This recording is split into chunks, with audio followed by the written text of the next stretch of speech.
selamat malam. Perkenalkan, saya Dr. Arifa yang sedang berjaga pada hari ini. Di sini kita akan melakukan pemeriksaan fisik pada anak ibu yang tujuannya untuk mengetahui gejala diagnosis dan obat-obat yang akan diberikan. Apakah ibu bersedia? Bersedia dong. Baik, langsung ke meja pemeriksaannya, Bu ya. Di sini kita akan melakukan kesan klinis awal yang dimana penampilan dan gaya bicara. Di sini kita akan melihat apakah appearance yang normal atau tidak pada pasien dari cara berpakaian, intonasi, interaktif, kenyamanan, kontak mata ke lawan bicara, dan apakah pasien sedang menangis.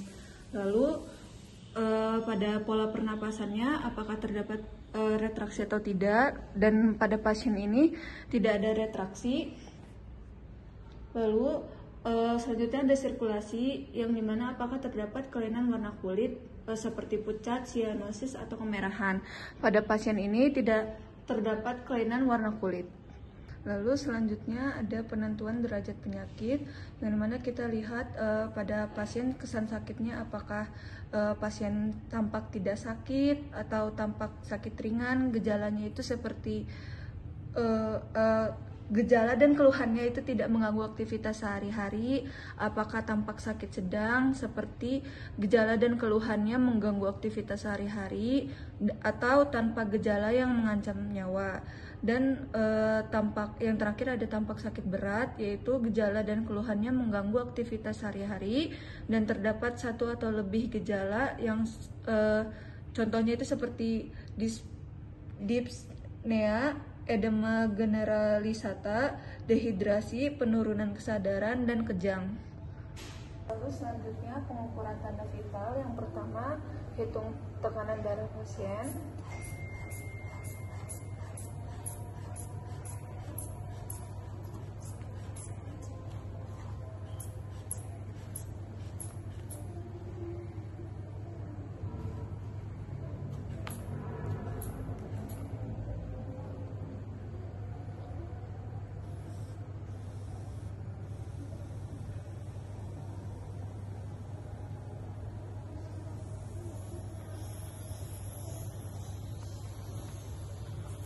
Tekanan darah pasien normal sekitar 110/70. Lalu selanjutnya hitung nadi pasien.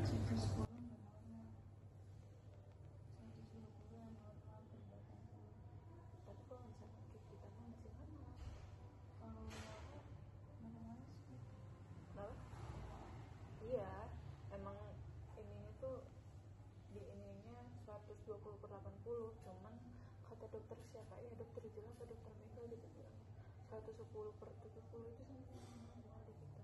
Kalau 100 nggak tahu. Nadi itu sampai berapa sih?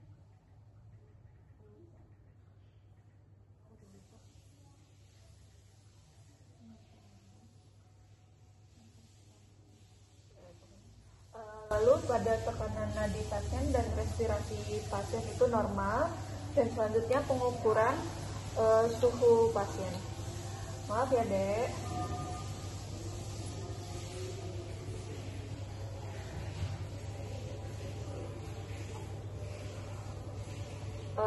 Untuk suhu pasien normal.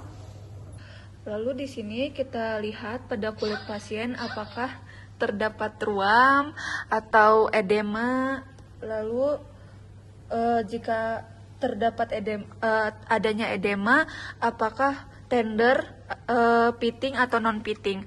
Pada pasien ini tidak ada ruam dan edema. Lalu selanjutnya bagian kepala. Mohon maaf ya deh, sebentar saya periksa bagian kepalanya dahulu. Mungkin akan sedikit saya buka kerudungnya, izin ya deh ya. Lalu selanjutnya kita perhatikan sebaran dan tekstur rambut atau rambut rontok. Apakah terdapat squama atau bersisik pada kulit kepala pasien. Dan pada pasien ini tidak ada sebaran dan tekstur rambut yang rambut rontok, dan tidak ada squama atau bersisik pada kulit kepala.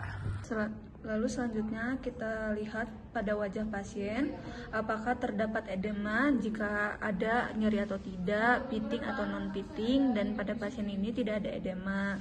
Lalu apakah ada twitching atau grimacing, allergic salut, open mouth face, Denny Morgan intraorbital folder dan alergik sinar. Pada pasien ini tidak ada. Lalu di bagian matanya dilihat pada mata pasien apakah ada serous, mukoid, dan mukopurulen.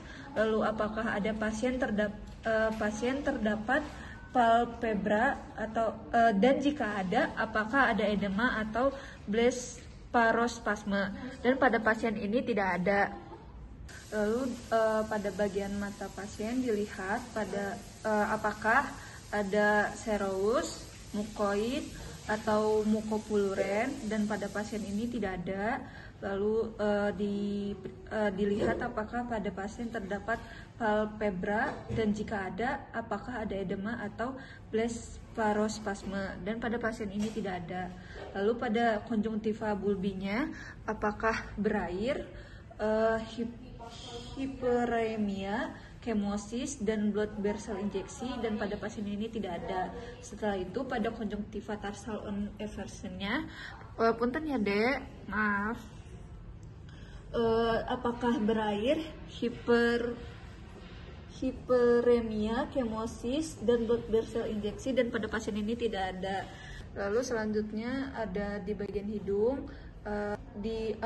Yang pertama itu ada sekret, dilihat apakah jernih, serous, mukoid, dan mukopurulen. Lalu apakah pada pasien terdapat sniffing, dan pada pasien apakah terdapat nasal crease.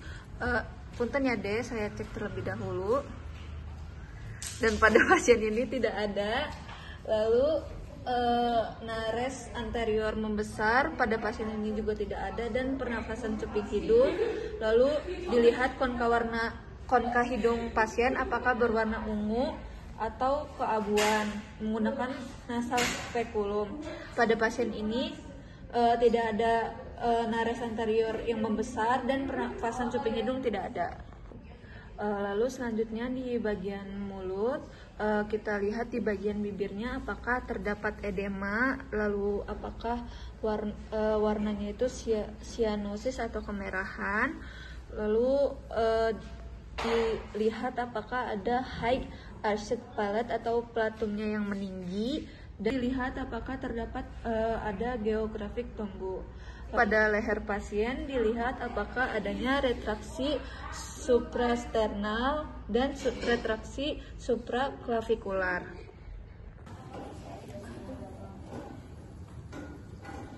Lalu selanjutnya kita lihat inspeksi toraks. Kita lihat dari ujung kaki, bentuk dan pergerakannya simetrik atau asimetrik. Lalu selanjutnya diperiksa barrel chestnya.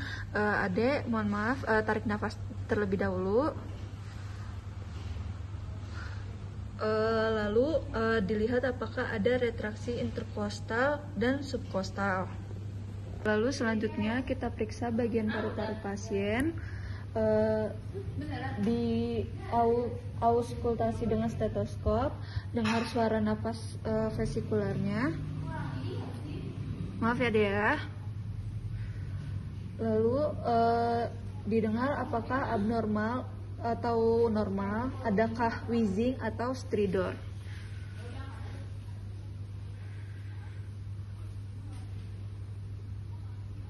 Lalu periksa denyut jantung pasien. Maaf ya Dea. Periksa apakah reguler atau irregular. Lalu selanjutnya di bagian abdomen pasien kita inspeksi dan auskultasi memakai stetoskop. Apakah ada bising usus yang meningkat? Pada pasien ini tidak ada. Lalu di bagian anogenitalnya dilihat apakah ada edema atau hiperemis, lalu ada erosion atau excoriation, dan pada pasien ini tidak ada. Lalu selanjutnya di bagian ekstremitas diperiksa di bagian palmar dan pelantarnya. Yang pertama itu apakah terasa dingin atau hangat.